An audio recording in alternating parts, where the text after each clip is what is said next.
All right, movie reviewing time.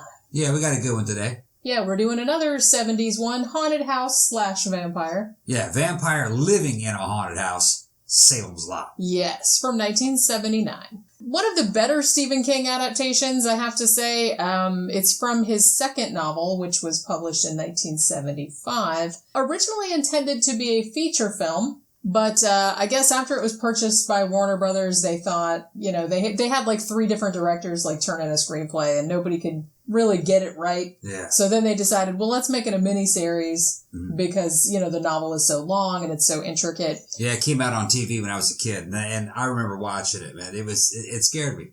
And it's good. It's a really good TV miniseries. It seems to be one that a lot of people of our generation that were into horror movies and stuff like that remember scaring the shit out of them when they were kids. I guess they were the right age at the right time, and the way it was shot was pretty effective. It was a series of its time. It looks like a movie today from that time. Yeah. When you look at it now, it's movie quality. Yeah. From the 70s. But, it was pretty cool. Well, and it was directed by Tobe Hooper, who also famously did the Texas Chainsaw Massacre. And, when they were putting this TV miniseries together, they specifically wanted him to direct it because of the Texas Chainsaw Massacre. Even though, since it was done for TV, they couldn't do any gore, they couldn't do any nudity, or really any, like, super violence or anything like that. They wrote around it. But in a way, I kind of felt like that made it more effective, because it made it more atmospheric. Yeah, it feels a lot like something out of Stranger Things. If you like Stranger Things, you'd like this. It's a very, I mean, well, like I said, I've watched Stranger Things, like, both seasons of it, like, when they came out. But then I kept telling Tom about it, and he's like, yeah, I'll have to get around to watching that. So I finally got him to start watching it. So we're like in the middle of season 1. Yeah. Because I told him, I'm like... Kind of brings back memories seeing that. Yeah, I'm like, you will shit when you see like some of the people's houses and stuff. Because I'm like, oh my God, I had that couch. Oh my God, we had those dishes. Oh my God. Yeah. You know what I mean? It's like, it's weird because it's all this shit that you didn't remember. Yeah, you kind of forget about the way things looked. Yeah. But watching these old movies brings it back too. Yeah. Now, it should be said that, I mean, Salem's Lot, it's very 70s. Yeah. The main character, who's Ben Mears, he's a writer, as a lot of Stephen King's characters are. Yeah. Write what you know. And he's returned to this town of Salem's Lot, actually Jerusalem's Lot, but that's how, it's shortened. And he's come back because he wants to write about the Marston House, which is like a well-known haunted house in the town that he grew up in. Yeah, it's like a local legend. Yeah. Now, Ben Mears is played by David Soul, who probably best known from Starsky and Hutch. Yeah. And so it's a little bit of a weird casting, I think. Yeah, and the role is written for a much younger guy, I think, because he's running around with that girl, and they're acting like teenagers, and this dude's fucking in his late 30s, early 40s, and I'm going... Yeah, I want to get into that in a little bit, because that was something... That's pretty weird. Like, we watched a couple years ago, because I bought you the DVD for Christmas, like last year or the year before. It's available on DVD, and I must say that it's better than half of the Stephen King full feature movies. Oh, yeah. Yeah, a lot of the Stephen King movies long. Suck. It's long. It's 3.5 hours, something like that. Yeah. Now, interestingly, because we were watching last night on the DVD, and in the extras, there is a theatrical trailer, and Tom was like, what the hell is that for? Yeah. Turns out that while they were shooting the miniseries, at the same time, they were shooting extra scenes and more violence and stuff like that for a feature film that was going to be released in Europe. Was it ever released? Yeah. Oh, so it's 112 minutes. Now, I've heard it wasn't as good. Okay. Like I said, there's more nudity in it. There's more violence in it. Yeah. A couple of the scenes are different. A couple of them are taken out but they shot it simultaneously. Yeah. Like I said, I've heard it's not as good as the long miniseries version, but who knows? But yeah, it's 112 minutes. But this one is like 3.5 hours long. Yeah, the transfer is decent, but not great. You can't get it on Blu-ray. Yeah, and it's still in the weird, like the TV aspect ratio. Yeah. Like, you can't get it in widescreen that I know of. Right. So it would be nice if Warner Brothers would do like a Blu-ray release of it. Because, like I said, this is a movie that it seems like a lot of people, like a lot of horror kids, a lot of horror nerds like me, or that are around my age, remember this very fondly and remember it creeping them out. Yeah, it's creepy. And a lot of the scenes in it are still very, very creepy. Yeah, and a lot of horror movies ripped things off out of this movie. Or paid homage, if you want to be nice about it. But, I mean, to be honest, Stephen King wrote Salem's Lot. It came out in 1975, the book. And he has specifically said that this was kind of like his version of Dracula. Yeah, it is Dracula kind of. It is very Dracula-like. The plot is very similar.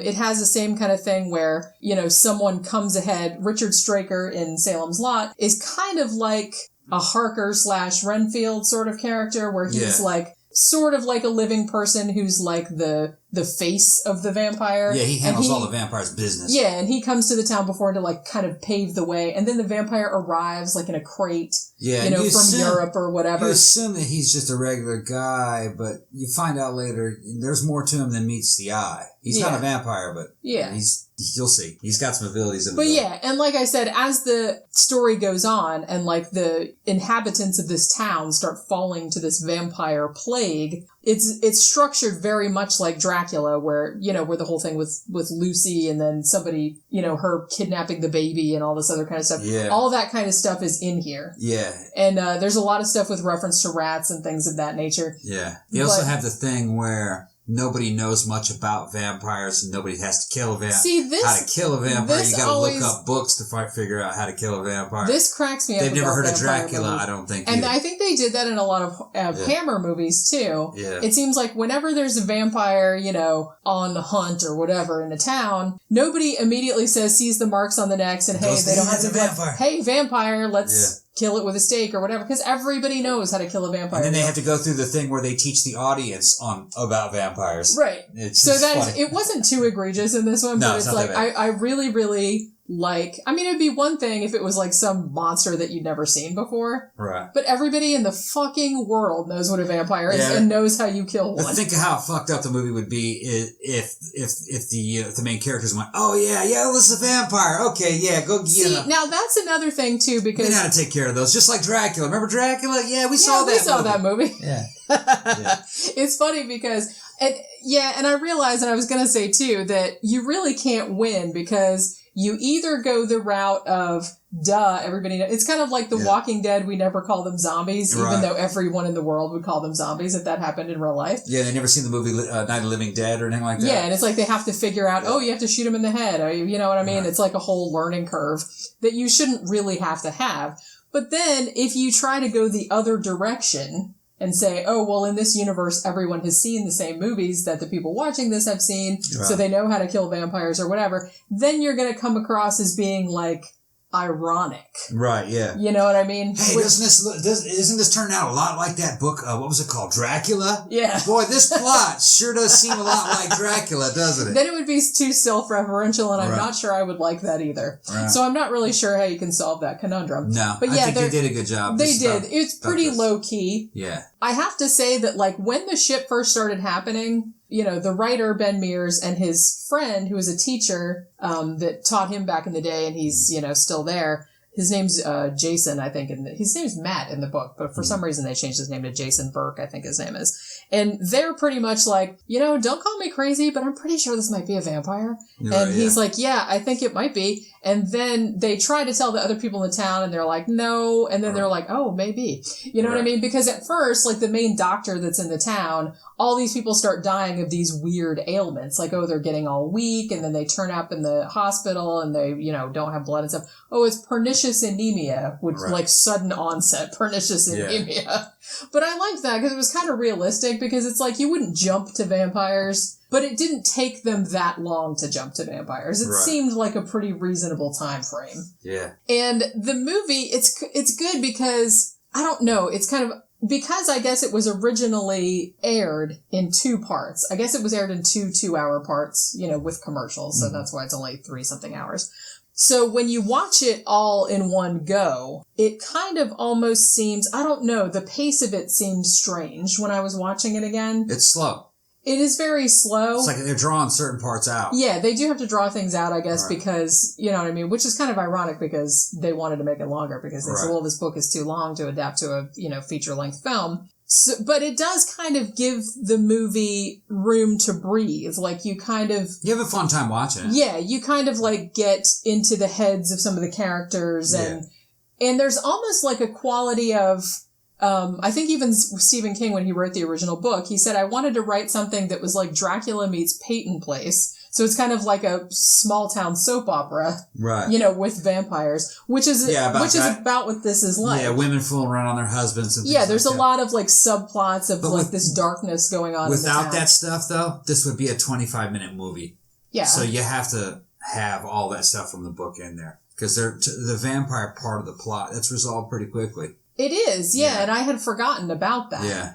Now, one thing that I kind of wish they would have done. Now, the book, I read it many, many years ago, but I remember that the book was, the town is small. Yeah. But the book seemed like it was larger in scope. Right. You really got a sense of like all the townspeople, becoming vampires because that's what would happen if a vampire moved into your town, like exponentially. Everyone would turn into vampires. Yeah, this vampire cleans out the whole town. Pretty much. Yeah. Towards the end of it, even the cops are running. And the cop is played by the guy who played Baron Vladimir Harkonnen. In Dune, yeah. Yeah, Dune. Which we reviewed before. Yeah, and he does a good job in this movie. It's pretty cool. Yeah. There's all kind of... Okay, now, I think here, now that we're talking about people in the cast, like I said, David Soul of Starsky and Hutch plays the main character, Ben Mears, which, like I said, it's a little weird, but I can see how they wanted to... because it's about vampires... You kind of need a character that's very no-nonsense, very everyman, to make it more believable. Right. Right? So I think they kind of did a good job with that. Now, his love interest in the movie is played by Bonnie Bedelia. Now, the weird thing about this, and I can't remember, so someone that's read the book more recently than I have, please remind me, how old are Ben Mears and his love interest, Susan Norton, supposed to be? Because... when they start having a relationship in this movie. Yeah, they're parking out by the lake and they're doing weird they're shit. Acting like teenagers would act. Right. Like, he asks her to dinner, right? Yeah. And then, so for their first date, they have dinner at her parents' house where she still lives. Right, yeah. Which to me seemed very weird. And he asked her to dinner, which to me would imply I'm taking you to dinner, taking you somewhere to a restaurant or to my place. But that's not what happened. To cook or something like that. But then, like, when they show the date happening, they're at her parents' house having dinner with her and her parents. Right. And I'm like, wow, first date, that's not awkward at all. And then they get in the car and then they like go out parking by the lake. Yeah. And like her dad is like constantly giving her shit about, hey, you're late. Or I'm like, dude, she's 40. Yeah, no. Or however. I don't think she's 40, but I've read a lot of King, but I never read this book by King. I've only seen the movie. So I haven't read it in a long enough time. Knowing how King writes, she was probably supposed to be in her mid-20s. Early 20s. And I think they were supposed to be much younger. And I think he was supposed to be in his late 20s, early 30s. Although, even if she was in her mid-20s, like your dad telling you, hey, don't go out on a date with that guy, blah, blah, blah, like, fuck you, Dad, I'm 25. It may have been where, you know how King is, he would try to describe it. Those country people, they're all traditional, type of thing. And they're doing it like it was back in the 50s, Maybe that's what it was. It was just something that struck me as very strange. Yeah. And, they're far too old for that story. The actors. Yeah, that they're like, we're going to the movies and we're going to go park out by the lake. We're going to go sit by the lake and have sex. And I'm like, because you can't have sex in her house because she lives with her parents. I like the horror nerd though that they have in there. I remembered him since I was a little kid. The character of Mark Petrie, who's played by Lance Kerwin, and I love this character because. When I saw this when I was a kid, I can relate to that character, right? Because he loves horror shit. He's got like he's got this big, huge room. It's all painted red and black, just like our room is, actually. Yeah. And he's got all horror posters and he's got masks and he just builds little horror models and he's super into it. And his parents are just constantly giving him shit about it. Yeah. When are you going to grow out of this? They're like, bitch, I'm going to be supporting your ass when you're Right? Don't listen to your parents, kids. No, it's like they don't know anything. Yeah. So, and I'm saying that as a 45-year-old person. No, but I can relate to it. And I love the fact that because he's super into horror and stuff like that, when the whole vampire thing starts to happen, he's like, oh, I know exactly what to do. I gotta get a crucifix. I can't let the vampire in because you can invite them in and stuff like that.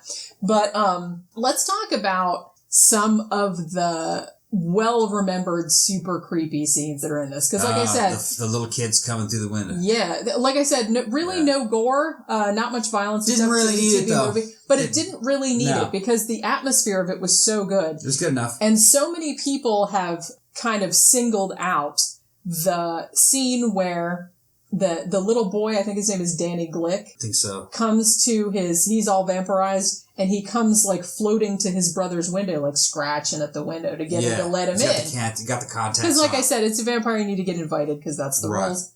Now, that scene is super creepy. Yeah. Also, when the guy goes down there with the grave, remember when the little boy vampire called him to the grave? Remember that? Yeah. And he jumps down in the grave. Yeah, the gravedigger guy. Yeah, the gravedigger guy. But interestingly, when they did like all the vampire kids like floating outside the windows, because remember we were talking last night about how they filmed that and stuff like that. Yeah. What they did was they hooked the kids to a boom crane. That's what I figured. And that specifically because they said we want them to come through the window, because we didn't want you to be able to see wires. Right. There's a pole behind him. Yeah, there was like a pole behind him, and they shot it in reverse. Okay, so they pulled him out. So it would look creepier, because everything looks weird when you film it backwards and then shoot and then show it forward. So yeah, they did that, and it really does have that weird, like, otherworldly kind of quality. Yeah. Oh, I want to talk too about the vampire in this, Kurt Barlow. Yeah. Now, the character that is in the miniseries is very different than the character that was in the original book. In the book, Barlow was much more like a Dracula type character. He could talk. He was kind of more like Straker was in the movie. Right. Like kind of a urbane sort of, Bela Lugosi type character. But when they were adapting this, and even some of the early screenplays that they had for this, they had the vampire talking, but the guy that was producing it, or the guy that was, I think the guy that was producing it, he was like, he's like, in this day and age, and he's like, especially in the 70s, like so many vampire movies came out, the Frank Langella Dracula came out, kind of sick of that. Werner Herzog's Nosferatu came out and stuff like that. And he's like, we wanted to do...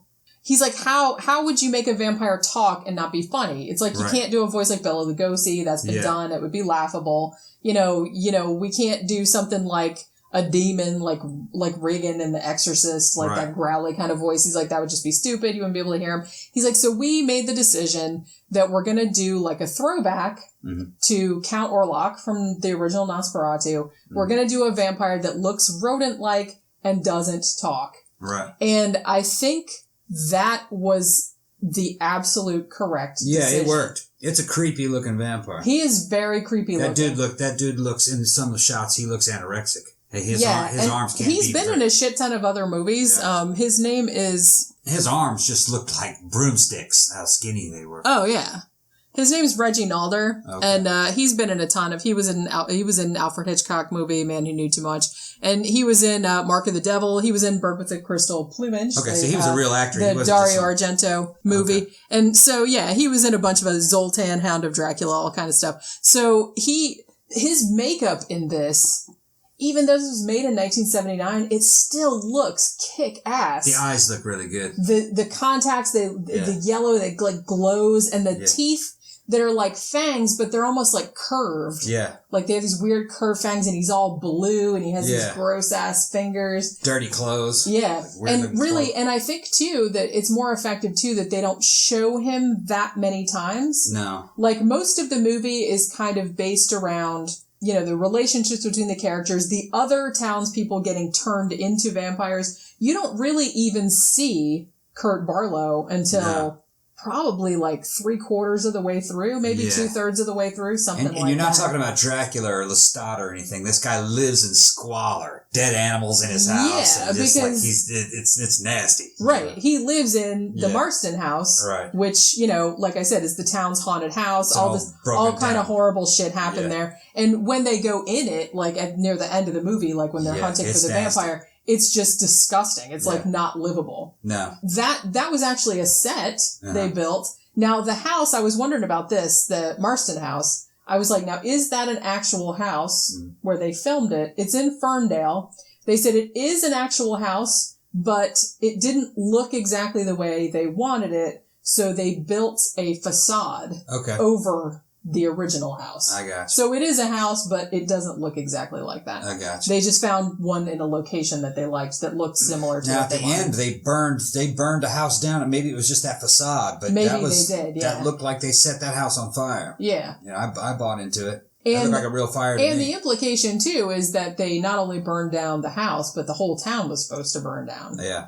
Because, they had to purify the land. Yeah, because they're trying to put... Because like I said, it's essentially... And really like the original Bram Stoker Dracula novel, Dracula, the character, is kind of like a plague metaphor. Yeah. As a lot of vampire stories are. There's the whole thing where we just have to burn it all down and start over. Nothing that was weird about this movie, the way it ended. It ended in a way like they were almost setting up a TV series. Well, someone did make a quote-unquote sequel. Yeah. But it didn't really have much to do with the original. And I think they were actually throwing around the idea of doing a series with Ben Mears and Mark Petrie, like vampire hunters. That's like, on the run from the Salem's Lot vampires, or on the run from... Right.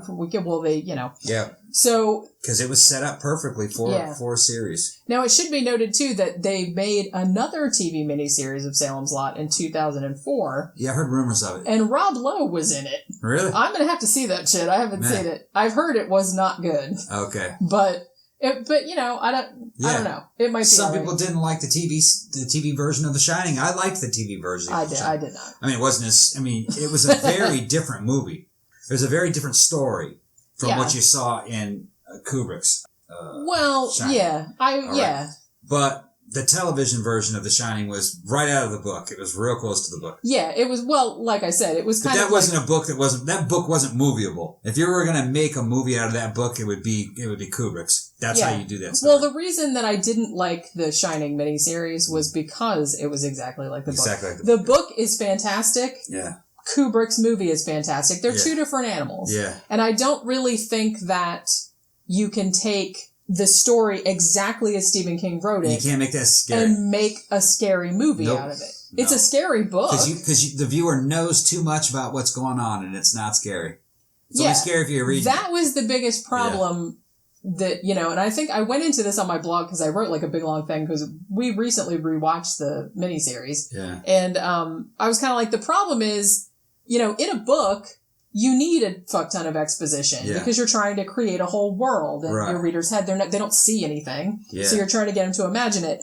But in a movie, just as little exposition as you can get away with.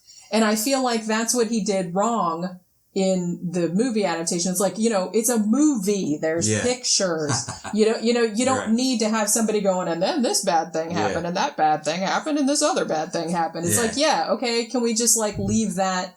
The cool thing about Kubrick's version is they didn't explain any of that shit. No. Bad shit happened, and it's like, what is that? We don't know. Because they didn't know. But now we're going on The Shining. Yeah, I know. Get back to Salem's Lot.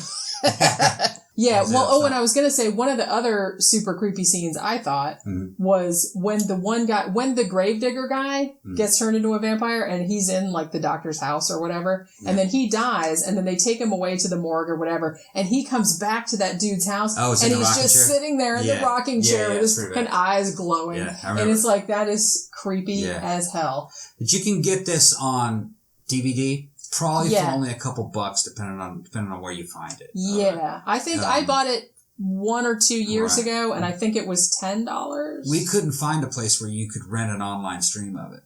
You couldn't order. No, like I said, it seems like it kind of got abandoned. Yeah. Even though, maybe because it was made for TV, and I feel like a lot of made for TV stuff doesn't really get a lot of the appreciation it deserves, even though some really good stuff was made for TV back then. Yeah, this is better than some of the movies of the day.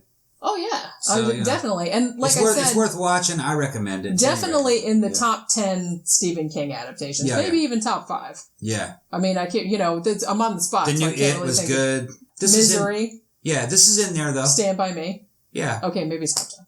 Because I'm going to say, I'm thinking of more Dolores Claiborne. Yeah, I really like that. But Gerald's Game. So it'll be top 10. But like I said, now, if younger people are watching it now, like I said, it's slow moving. Yeah. It's kind of dated. It's very 70s.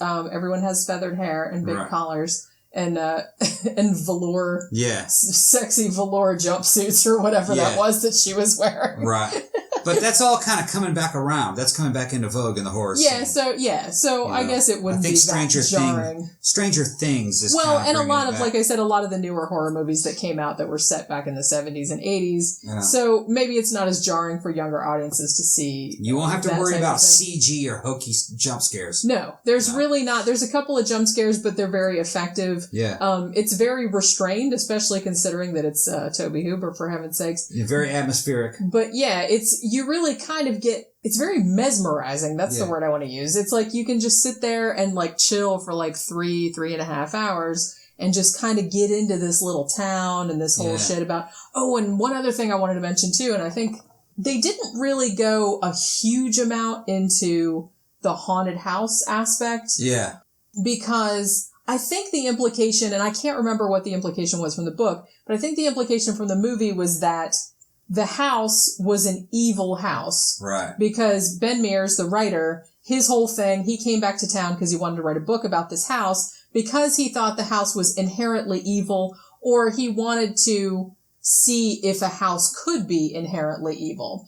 And so his theory was that a house being inherently evil would attract evil people. Yeah. So he's talking about all the murders that happened there and all this other stuff. That's kind of a cool angle. Yeah, and he talked about like a horrible experience he had there as a child, which made the house, have a huge impact on his childhood and why he wanted to write about it. So he's kind of saying that, the vampire is not from that town. He just came there because he was attracted by the evil of this house. That's kind of a cool angle. Which is kind of a cool angle. Yeah. And like I said, I'm not sure, how that played out in the book because it's been so long since I've read it. And the interesting thing, too, in the movie, and I'm pretty sure this is in the book, too, where Ben Mears tells Jason Burke about how he went in the house when he was a kid. He snuck in there on a dare, and he said he saw a ghost, like the ghost of Hubie Marston, who was a gangster who used to live there and had killed a bunch of people and had hung himself in there. And he said he saw a ghost of him like hanging, and he was all green and his eyes were all popping out and stuff like that. Now, Stephen King said in his book, Dance Macabre, that he based that image on a recurring nightmare that he had as a child, that he went into a house and saw a dude hanging. Yeah. And he said he saw the back of him, and the dude like turned around, and he was wearing a sign around his neck, but he said the person hanging was him. Oh, wow. He said, he said his eyes were all plucked out and everything like that, but he's like, and I knew it was me. Damn. And he's like, and that image really bothered me a lot. Right. And he'd had that dream a lot. So he put it into Salem's Lot. So, that's a little interesting thing. And I do recommend you read Dance Macabre because I read that book until I have a paperback version of it, and it has fallen apart that I have read it so many times. And that's actually one of my favorite Stephen King books, and it's nonfiction. But, so that will do it for our review of Salem's Lot. Check it out if you haven't already. It's a really good vampire film, and I'm not super into vampire films. Okay. You know what I'm saying? And like I said, it's kind of cool in a 70s Nosferatu type of way. So if you like the show, remember to like, share, subscribe, check us out on Patreon or on our blog, and contribute via PayPal if you would like to do that. And tune in for our regular shows, which are posted every Tuesday. And we will see you next time. Bye.